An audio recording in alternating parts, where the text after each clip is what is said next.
I had entered the workforce probably in the late 70s, pretty young.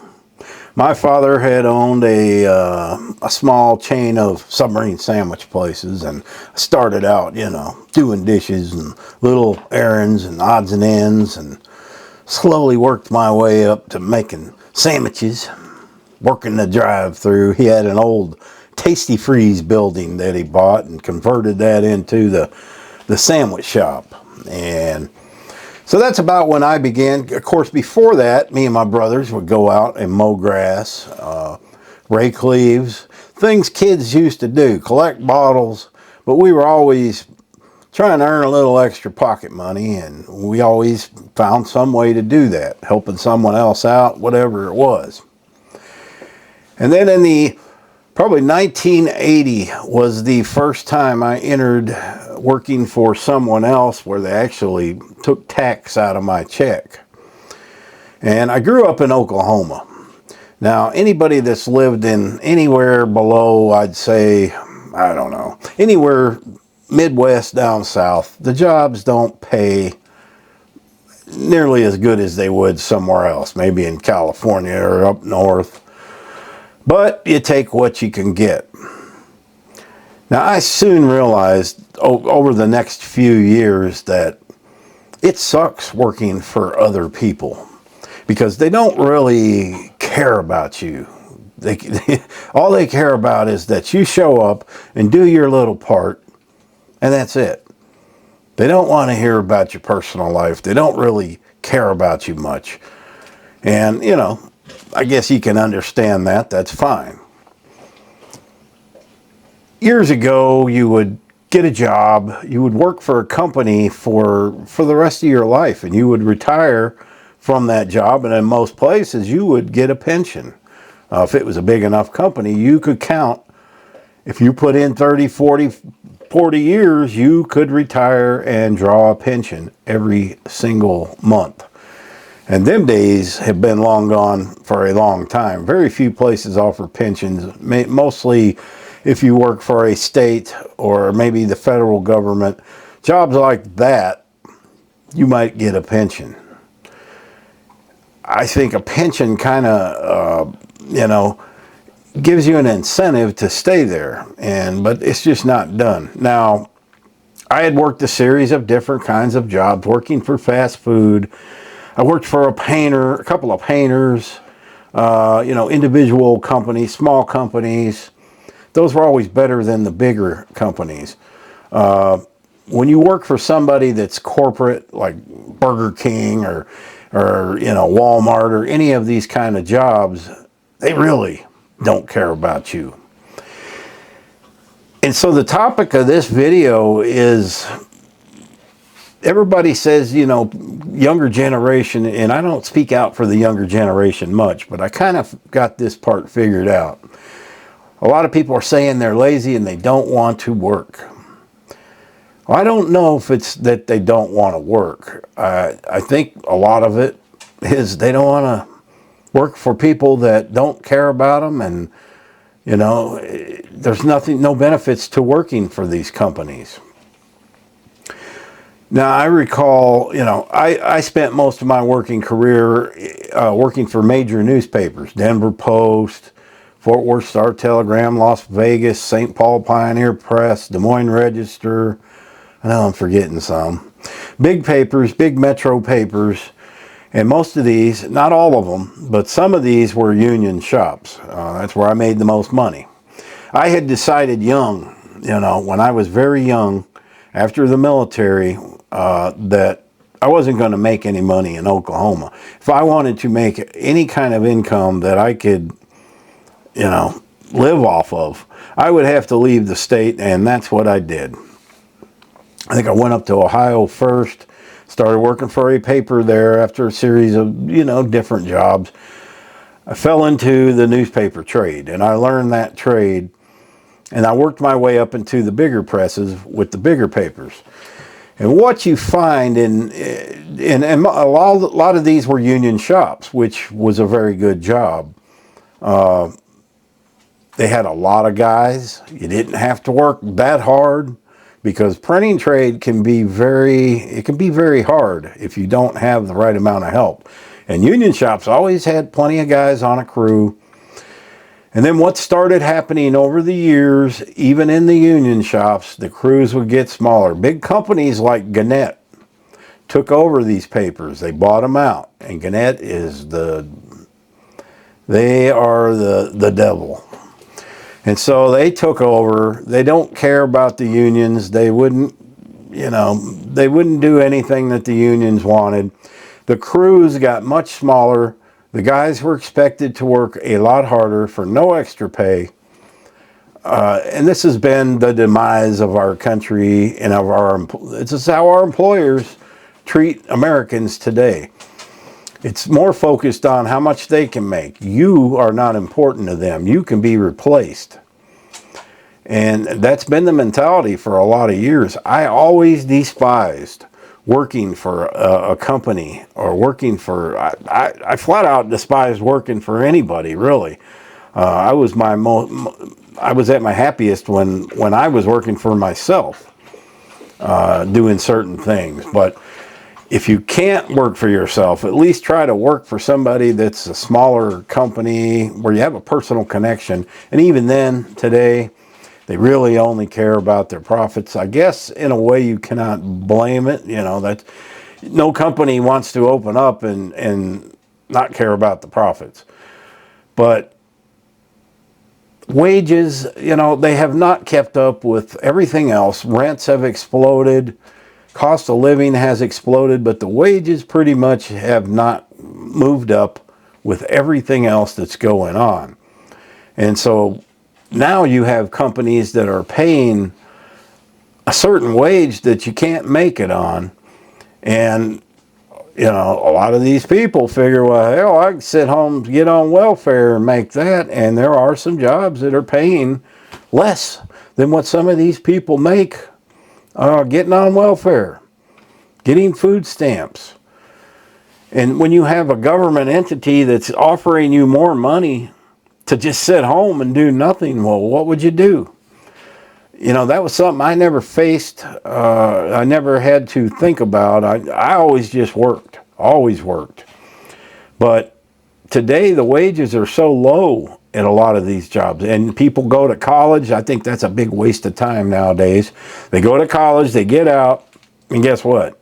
They can't get a job doing what they do. And you've had the corporate takeover of America, your Walmarts, your big, huge corporations. And once, the less companies you have, the lower they can set the wages. Okay, you got no choice. You either work for this wage or you don't. And that's where we're at. And so you go into this place day after day working, and they messed with the hours. I remember a lot of places I worked, you had to work 12-hour shifts. 12-hour shifts suck. Ain't nobody likes it. The only thing good about 12-hour shifts is if you were at a place that you could be off 3 days. And then, some places you could work 4 days on and 3 days off. And then the next week it would alternate. You would have 3 days on, 4 days off. That wasn't bad. I actually worked at a place in Oklahoma when I came back here. I came back to Oklahoma, I don't know how many times, trying to come back home, And so I took a job at a newspaper. It was actually not a newspaper, but a commercial print shop, which did print newspapers, but printed a lot of things like, newspaper, grocery store inserts, Academy sporting goods, things like that. You would print those kind of things. This place, you work 12-hour days, 7 days a week. And I'm telling you, you made a good check. But you would have to call in sick if you ever wanted a day off. Things like that work all right if you're trying to bank some money. That was a situation where the hourly wage was really good. And you could work, it was like 80 hours a week. But you get burnt out on that. And I never liked the trade in the beginning. I always hated printing. It just didn't interest me, but it paid good, so I stayed in it. And they started experimenting with the work hours. Some places have 10-hour shifts. Big newspapers, you worked 7-hour shifts usually. But when the printing was done, if you had a good night and everything came out, the news and all that came out on time, you could ended up, if you worked 5.5, 6 hours, you still got paid for 7 or 7.5 hours. And if you worked a holiday, you could get double time and a half. You know, there were a lot of good benefits, but they started doing away with all that. They started doing away with any kind of benefits that any employee would want. And insurance, health insurance, they started off, you know, that's all been screwed up the last 20 years. And that was one of the reasons people would work for a company, because you would get good health care, you had benefits, 401ks, and a lot of them, they don't contribute to that anymore. So it's made change, and again, as I say in every video, it all circles back to greed. These companies want to make the most money and pay the least amount overhead. They don't want to give their employees any extra. And there are many people stuck in jobs like that they don't have any choice but to stay. And it's sad, and I don't know what can be done to fix that. Not everybody can go out and get a good United Auto Workers job at a Ford plant. There are just some people out there that just don't even have the skills to do much. And maybe that's their fault, maybe it isn't. And then there are some people, I've seen it all, there are some people that you can train, try to train, and they just never figure it out. They're just not capable of learning. There's a lot of that out there now, a lot more of that than there was, because you have a lot of homes now that are kids are raised by single mothers, and they're not learning skills that fathers used to teach, mechanical skills. They're not learning these things that used to be the role of a father. And so you only have a mother in the home, and it could be the other way around. You don't have a mother in the home, but you have a father. For a boy, that really don't make any difference, because, you know, I mean, I wouldn't think so.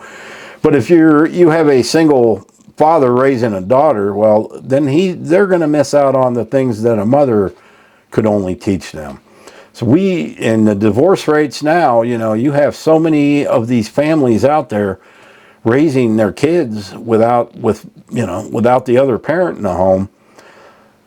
That affects the kids too, because they're not learning these things anymore. And even the father may not even know how to do these things. This is how long it's been going on these days.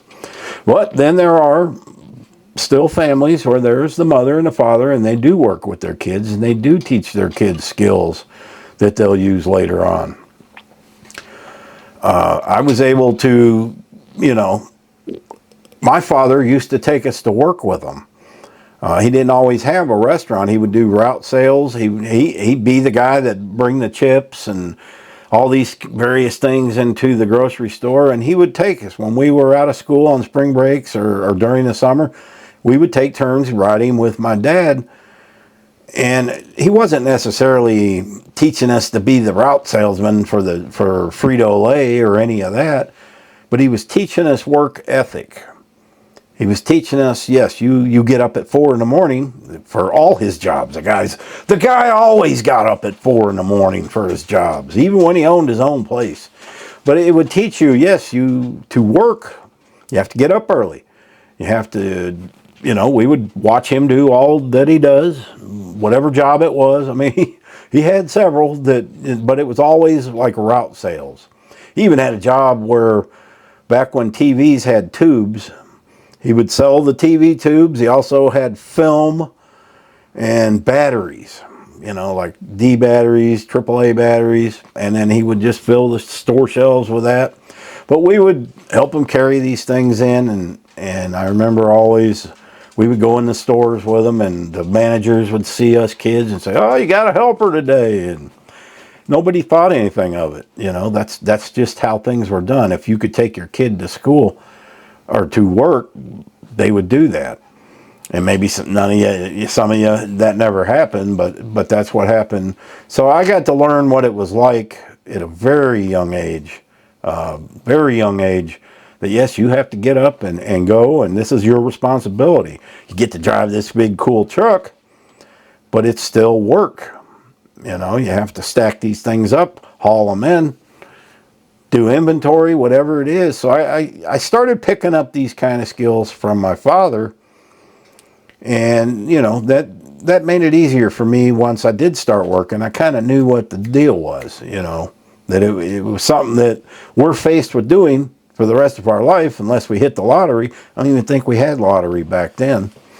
But those things aren't taught anymore. They're just not taught. And you're just treated like a number anymore these days. And they know the day you walk out, somebody else is going to walk in.